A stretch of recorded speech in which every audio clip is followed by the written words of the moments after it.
ഓം ശാന്തി. പലപ്പോഴും പലർക്കും സംശയമുള്ള കാര്യമാണ്, ഭഗവാൻ എന്നെ എങ്ങനെ സഹായിക്കും? അഥവാ ഈശ്വരൻ എനിക്ക് വേണ്ടി കാര്യങ്ങൾ നേരിട്ട് ചെയ്തുതരാണോ ചെയ്യുക, അതോ മറ്റെന്തെങ്കിലും വിധിയാണോ ഭഗവാൻ സ്വന്തമാക്കുന്നത്? തീർച്ചയായിട്ടും ഇന്ന് നിങ്ങൾക്ക് അതിന് ഉത്തരം ഞാൻ തരികയാണ്. ഈശ്വരൻ്റെ ഒരു നിയമം, കർമ്മ നിയമം എന്നത് ഭഗവാന്റെ രചനയാണ്. ആ രചനയെ ലംഘിക്കാൻ ഈശ്വരനും സാധ്യമല്ല. അതുകൊണ്ട് ഒരു ജീവാത്മാവിൻ്റെയും കർമ്മത്തിൽ ഡയറക്റ്റ് കൈ കടത്തിക്കൊണ്ട് ആ കർമ്മങ്ങളെയൊക്കെ ഞാൻ ചെയ്തു തീർത്തു, ഇനി നീ സ്വസ്ഥമായിരുന്നു എന്ന് ഒരിക്കലും ഈശ്വരൻ പറയില്ല. കർമ്മം ചെയ്യേണ്ടത് നമ്മളാണ്.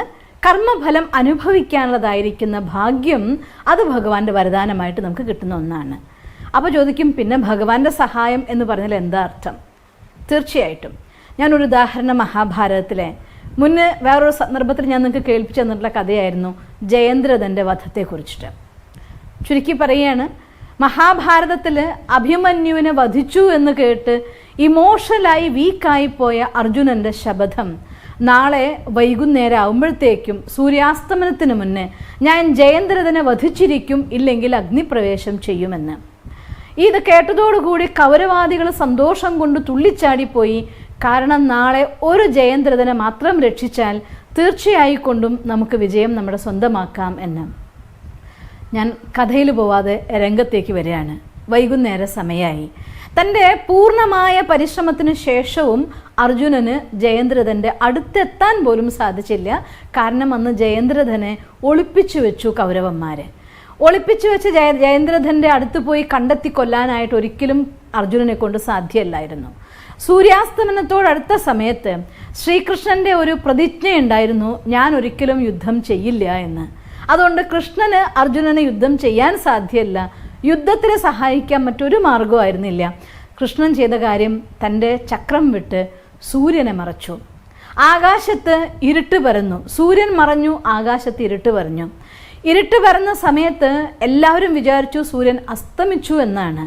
സൂര്യൻ അസ്തമിച്ചു എന്ന് കരുതിക്കൊണ്ട് ജയദ്രഥൻ തന്നെ ഇനി കൊല്ലാനാവില്ല അർജുനന് തൻ്റെ പ്രതിജ്ഞയനുസരിച്ച് അഗ്നിപ്രവേശത്തിലൂടെ മരിക്കേണ്ടി വരും എന്ന് വിചാരിച്ച് മുന്നിൽ വന്ന് അർജുനനെ കളിയാക്കാനായിട്ട് തുടങ്ങുകയാണ്.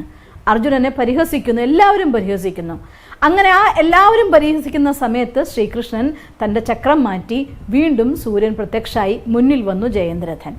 ആ സമയത്ത് ശ്രീകൃഷ്ണൻ യുദ്ധം ചെയ്തോന്ന് ചോദിച്ചാൽ കൃഷ്ണൻ യുദ്ധം ചെയ്തിട്ടില്ല. പക്ഷേ ആ ഒരു അറ്റ്മോസ്ഫിയർ ക്രിയേറ്റ് ചെയ്യുക എന്നുള്ളത്, ആ ഒരു അന്തരീക്ഷത്തെ ഉണ്ടാക്കുക എന്നുള്ളത് അത് അർജുനൻ്റെ കയ്യിലുള്ള കാര്യമായിരുന്നില്ല, അത് ഭഗവാന്റെ കയ്യിലുള്ള കാര്യമാണ്.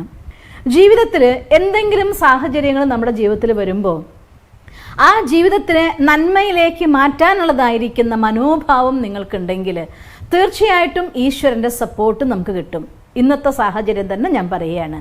ഇന്നത്തെ സാഹചര്യത്തിൽ എവിടെ നോക്കിയാലും കൊറോണ കൊറോണ കൊറോണ എന്നുള്ളതായിരിക്കുന്ന ഭയം കൊണ്ട് മനുഷ്യന്മാർ ജീവിക്കാൻ വേണ്ടി കഷ്ടപ്പെടുന്ന ഒരു സാഹചര്യത്തിലൂടെയാണ് നമ്മൾ പോയിക്കൊണ്ടിരിക്കുന്നത്.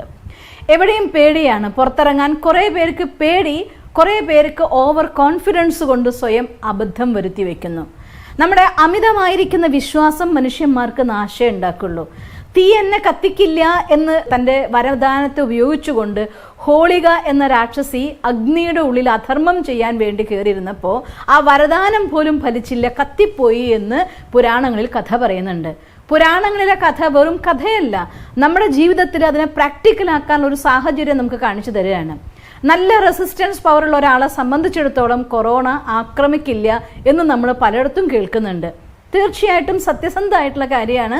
നിങ്ങളുടെ മനസ്സിലെ ശക്തിയും ദൃഢസങ്കല്പവും 100% ആണെങ്കിൽ കൊറോണയ്ക്ക് നിങ്ങളെ ആക്രമിക്കാൻ സാധിക്കില്ലായിരിക്കാം.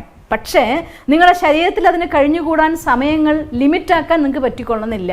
അതുകൊണ്ട് തീയിലേക്ക് ചാടുന്ന ആൾ കത്തിപ്പോകുന്നുള്ള പോലെ ഈ വെറും സാഹചര്യത്തിലേക്ക് തൻ്റെ ഓവർ കോൺഫിഡൻസ് കൊണ്ട് പുറത്തിറങ്ങി നടക്കുന്ന ആളുകൾ സ്വന്തം ജീവിതത്തിന് അമിത വിശ്വാസം കൊണ്ട് ബലി കഴിക്കാൻ തയ്യാറായിക്കൊണ്ട് ഇറങ്ങുകയാണ്. സ്വന്തം മാത്രമല്ല, അവനവൻ്റെ ബന്ധുമിത്രാദികളെ, നിങ്ങളെ ശുശ്രൂഷിക്കുന്ന ഡോക്ടർമാരെ, സമൂഹത്തിൻ്റെ ഒക്കെ വലിയ ദ്രോഹമാണ് നമ്മൾ ചെയ്യുന്നത്. അല്ലാതെ നമ്മുടെ ഫ്രീഡല്ല. ഫ്രീഡം ഉപയോഗിക്കുമ്പോൾ പോലും മറ്റുള്ളവർക്ക് അത് അവരുടെ സ്വാതന്ത്ര്യത്തെ ലംഘിക്കുന്നതാണെങ്കിൽ അതിനെ ഫ്രീഡം എന്ന് സ്വാതന്ത്ര്യം എന്ന് പറയാൻ പറ്റില്ല. അതുകൊണ്ട് അനേകരുടെ ജീവിതം അപകടപ്പെടുത്താൻ വേണ്ടി ഓവർ കോൺഫിഡൻസ് കൊണ്ട് പുറത്തിറങ്ങി നടക്കുന്ന ആളുകൾ സ്വയം അവനവൻ്റെ ജീവിതത്തിന് ബലി കഴിക്കാൻ തയ്യാറാവുകയാണ്. ഒപ്പം വലിയൊരു രാജ്യദ്രോഹമാണ് നിങ്ങൾ ചെയ്തുകൊണ്ടിരിക്കുന്നത്. മറ്റൊന്ന്, ഭയം എന്ന സാധനം. ഭയം എന്ന ഫീലിംഗ് മനുഷ്യൻ്റെ മനസ്സിൽ വരിക എന്ന് വെച്ചാൽ അർത്ഥം അവരുടെ എല്ലാ റെസിസ്റ്റൻസ് പവറും ഇല്ലാതാവുകയാണ്. അതുകൊണ്ട് ഈ സാഹചര്യത്തിൽ മാറ്റി ചിന്തിക്കാൻ നിങ്ങൾ പഠിക്കൂ. കാരണം നമുക്ക് വീട്ടിലിരുന്നു കൊണ്ട് കുടുംബത്തിൻ്റെ ഒപ്പം സമയം ചെലവഴിക്കാൻ സമയമില്ല എന്ന് പറയുന്നവരാണ് അധിക ആളുകളും. നമ്മുടെ ഫാമിലിയിൽ അംഗങ്ങളെ ശരിക്കും മനസ്സിലാക്കാൻ, സമയത്ത് അന്യോന്യം സഹായിക്കാൻ വേണ്ടി ഈ രീതിയിലൊക്കെ നമ്മുടെ മനസ്സിൻ്റെ മൂഡ് നമ്മൾ മാറ്റിയെടുക്കണം. രണ്ടാമത്തെ കാര്യം, ഉള്ളിലിരുന്ന് ഭയത്തോട് കൂടിയിട്ട് എന്ത് വാങ്ങുമ്പോഴും ഒരു സാധനം പുറമെന്ന് വാങ്ങിച്ചു കൊണ്ടാണ് നമുക്ക് പറ്റില്ല. പുറമെന്ന് വന്ന സാധനമാണ്, അതിൻ്റെ ഉള്ളിൽ കൊറോണ ഉണ്ടോ, അതിന് വേണ്ടതായിട്ടുള്ള മുൻകരുതൽ എടുക്കേണ്ടതല്ല സിസ്റ്റർ പറയുന്നത്. പക്ഷേ ഭയപ്പെട്ടുകൊണ്ട് നിങ്ങളത് സ്പർശിക്കുമ്പോൾ ഈവൻ കൊറോണ ഇല്ലെങ്കിൽ പോലും നമ്മുടെ മനസ്സിനുള്ളിലെ ഭയം നമ്മുടെ ഉള്ളിലേക്ക് വേണ്ടാത്ത കീടാണുക്കളെ കൊണ്ട് ശരീരത്തിൽ രോഗത്തിന് ഉണ്ടാക്കാനോ പറ്റും. ഞാൻ കേട്ടിട്ടുണ്ട് ഒരു മെഡിക്കൽ ജേണൽ, ഒരു ഹോസ്പിറ്റലിൽ പോയിട്ട്, നിങ്ങളുടെ അടുത്ത് മുന്നൊരു വീഡിയോയിൽ ഞാൻ പറഞ്ഞിട്ടുണ്ട്, ഒന്നും കൂടെ റെഫർ ചെയ്യാണ്. ഒരു ഹോസ്പിറ്റലിൽ പോയിട്ട് 2 ലേഡീസ് അവരുടെ ശരീരത്തിൽ ഹെൽത്ത് ചെക്കപ്പിന് വേണ്ടി പോയതായിരുന്നു. നോക്കിയപ്പോൾ ഒരു ലേഡിക്ക് ചെറുതായിട്ട് കിഡ്നിയിൽ സ്റ്റോൺ ഉണ്ടായിരുന്നു, ഒരു ലേഡിക്ക് ഇല്ലായിരുന്നു. പക്ഷേ റിസൾട്ട് മാറിപ്പോയിട്ടുണ്ട് എന്നുള്ള ലേഡിക്ക് ഇല്ല എന്നും ഇല്ല എന്നുള്ള ലേഡിക്ക് ഉണ്ട് എന്നായിട്ട് കൊടുത്തു പോയി. അപ്പോൾ ഡോക്ടർമാർ കഴിഞ്ഞ ശേഷം കണ്ടെത്തിയപ്പോൾ നേഴ്സ് പറഞ്ഞപ്പോൾ ഡോക്ടർ പറഞ്ഞു പോലും, സാരല്ല സിസ്റ്റർ, ഞാൻ മെഡിസിൻ ഒന്നും കൊടുത്തിട്ടില്ല, കുറച്ചൊരു ഹെൽത്തി ലൈഫ് സ്റ്റൈലാണ് പറഞ്ഞത്. 2 ആഴ്ച കഴിഞ്ഞാൽ അവർ ഫ്രണ്ട്സാണ്, 2 ആളും കൂടി വരും, നമുക്ക് നോക്കാമെന്ന്. വന്ന് ചെക്ക് ചെയ്ത് നോക്കിയപ്പോൾ ഇല്ലാത്ത ലേഡിയുടെ ശരീരത്തിൽ കിഡ്നിയിൽ സ്റ്റോൺ വന്നിരിക്കുന്നു, ഉള്ള ലേഡിയുടെ ശരീരത്തിൽ കിഡ്നിയിലെ സ്റ്റോൺ ഇല്ലാതായിരിക്കുന്നു. ഡോക്ടർ അവരോടുള്ളതായിരിക്കുന്ന കുശലാന്വേഷണം ചോദിച്ചപ്പോൾ ഉണ്ടായിട്ടില്ല എന്ന് ഡോക്ടർ റിപ്പോർട്ട് കൊടുത്ത ലേഡി ഈശ്വരനോട് താങ്ക്സ് പറയുമായിരുന്നു അത്രേ, ഭഗവാനെ ഞങ്ങളുടെ 2 ആളെയും ലൈഫ് സ്റ്റൈൽ ഓൾമോസ്റ്റ് സെയിം ആണ്, എന്നിട്ടും എനിക്ക് രോഗങ്ങളൊന്നും വന്നില്ല, അവൾക്കാ വന്നിട്ടുള്ളൂ, അവളെ സഹായിക്കണേന്ന് പ്രാർത്ഥിക്കുമായിരുന്നു. സ്വയം രോഗം വരാത്തതിൽ ഈശ്വരനോട് താങ്ക്സ് പറയുമായിരുന്നു. ഇല്ലാതിരുന്നിട്ട് വന്ന ലേഡി എന്തുകൊണ്ടാണ് ഭഗവാനെ എനിക്ക് മാത്രം ഇങ്ങനെ വന്നു, എല്ലാവർക്കും നല്ല ഹെൽത്തി ലൈഫ് സ്റ്റൈൽ ഞാൻ നോക്കുന്നുണ്ടായിരുന്നു, ആഹാരം നോക്കും, വെള്ളം നോക്കും, എല്ലാം ഞാൻ നോക്കിയിട്ട് എന്തേ എനിക്കിങ്ങനെ വന്നു എന്ന് പറഞ്ഞുകൊണ്ട് വിഷമിച്ചു കൊണ്ടും ഇരിക്കുന്നു ഉണ്ടായിരുന്നു. അപ്പം അതുകൊണ്ട് നമ്മുടെ സങ്കല്പം കൊണ്ട് കിഡ്നിയിൽ സ്റ്റോൺ ഉണ്ടാക്കാൻ കഴിയുമെങ്കിൽ നമ്മുടെ സങ്കല്പത്തിന് രോഗത്തിന് ഉണ്ടാക്കാനും പറ്റും, ഇല്ലാതാക്കാനും പറ്റും. അതുകൊണ്ട് സങ്കല്പത്തിൻ്റെ ശക്തി വളരെ വലിയ ശക്തിയാണ്. അതുകൊണ്ടാണ് ഞാൻ നിങ്ങൾക്ക് വേണ്ടി ഒരു കമൻട്രി മെഡിറ്റേഷൻ അപ്ലോഡ് ചെയ്തിട്ടുള്ളത്. തീർച്ചയായിട്ടും അത് കണ്ടിട്ട് ദിവസത്തിൽ 8 10 തവണ നിങ്ങൾക്ക് സമയമുണ്ടല്ലോ ഇപ്പോൾ, അത് പ്രാക്ടീസ് ചെയ്ത് നോക്കൂ. തീർച്ചയായിട്ടും നിങ്ങളുടെ റെസിസ്റ്റൻസ് പവർ കൂടും. സങ്കല്പത്തിൻ്റെ ശക്തിയിലൂടെ നമ്മുടെ വീടിൻ്റെ ചുറ്റും ഒരു വലിയ പ്രഭാമണ്ഡലം ക്രിയേറ്റ് ചെയ്യപ്പെടും. അതിനെ ഭേദിച്ചു വരാനായിട്ട് ഈ മറ്റൊരു വൈറസിനും സാധ്യമല്ല. പിന്നെ നമ്മൾ നമ്മുടെ ഭയത്തിനെ അതിജീവിച്ചുകൊണ്ട് എത്ര കൂടുതൽ നിങ്ങൾ നിർഭയരാകുന്നോ അത്രയും ശരീരത്തിലെ ലിംഫാറ്റിക് സിസ്റ്റം മോസ്റ്റ് പവർഫുള്ളായിട്ട് ആക്ട് ചെയ്യും. നിങ്ങളെന്നെ നോക്കിയാൽ മതി. നല്ല ഹെൽത്തുള്ള ഒരാളാണെങ്കിൽ പോലും ഒരു പാമ്പിനെ കണ്ട് പേടിയുള്ള ആളാണെങ്കിൽ ചിലപ്പോൾ പാമ്പിനെ കണ്ടു കഴിയുമ്പോൾ അവരെ തളർന്നു പോയവർക്ക് അവിടെ നിന്ന് നീങ്ങാൻ പോലും സാധ്യമല്ല. ചില ആളുകൾ പാമ്പിനെ തല്ലിക്കൊല്ലാൻ വേണ്ടി ശാരീരിക ശക്തിയൊന്നും വേണ്ട, യുക്തി ഉണ്ടെങ്കിൽ ഒരു പാമ്പിനെ കൊല്ലാനോ ഒഴിവാക്കാനോ നമുക്ക് സാധിക്കും. ഭയം ഉണ്ടെങ്കിൽ എത്ര ശക്തി ഉണ്ടെങ്കിലും നമ്മൾ അവിടെ ചിലപ്പോൾ തളർന്നു പോവും, വീണു പോവും. ഭയം കൊണ്ട് എന്തൊക്കെയോ കർമ്മങ്ങൾ ചെയ്തു പോവും. ഫലമായിട്ട് പാമ്പ് ചിലപ്പോൾ നമ്മളെ കടിച്ചേക്കാം. അതുകൊണ്ട് ഭയം എന്ന് പറയുന്ന ഒരു മനുഷ്യൻ്റെ ശരീരത്തിലെ ശക്തിയെ ഇല്ലാതാക്കും, റെസിസ്റ്റൻസ് പവറിനെ ഇല്ലാതാക്കും, നമുക്ക് നഷ്ടങ്ങൾ ഉണ്ടാക്കി കളയും. അതുകൊണ്ട് പേടിക്കാതിരിക്കുക. കാരണം നമുക്ക് ഈ സാഹചര്യം ഈശ്വരൻ തന്ന വരദാനാണെന്ന് കണക്കാക്കിക്കൊണ്ട് ജീവിതത്തിൽ ഏതൊരു പരിവർത്തനം കൊണ്ടുവരണമെങ്കിലും, ഞാൻ മുന്നേ പല വീഡിയോസ് നിങ്ങൾക്ക് തന്നിട്ടുണ്ട്, സംസ്കാര പരിവർത്തനം കൊണ്ടുവരണമെങ്കിൽ, പുതിയ ഒരു കല സ്വന്തമാക്കണം എന്നുണ്ടെങ്കിൽ, അഥവാ നിങ്ങളുടെ ഏതെങ്കിലും ഒരു ടാലൻറ്റ് ഡെവലപ്പ് ചെയ്യണമെന്നുണ്ടെങ്കിൽ മിനിമം 21 ഡേയ്സ് അത്യാവശ്യമാണ്.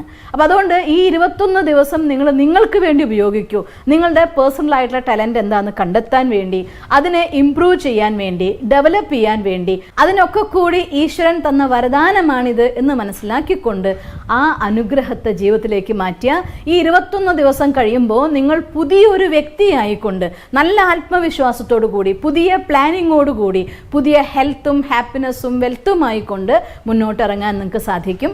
അതുകൊണ്ട് ഞാൻ എൻ്റെ ജീവിതത്തിൽ എന്നും ചെയ്യുന്ന ഒരു പോളിസി ഇത് തന്നെയായിരുന്നു. എൻ്റെ കാലൊടിഞ്ഞിരുന്നിട്ടുണ്ട്, നടുപൊട്ടി ഞാൻ കിടന്നിട്ടുണ്ട്, ടൈഫോയിഡ്, അതുപോലെ തന്നെ മഞ്ഞപ്പിത്തം, ഇങ്ങനെയുള്ളതായിട്ടുള്ള പല രോഗങ്ങൾ കൊണ്ട് ബാധിതമായിട്ട് ഞാൻ 1 മാസം, 1.5 മാസം, 3 മാസം, 4 മാസം ഒക്കെ പല സന്ദർഭങ്ങളിലും ബെഡ് റിഡൻ മണ്ടനായി പോയ അവസ്ഥകൾ ഉണ്ടായിട്ടുണ്ട്.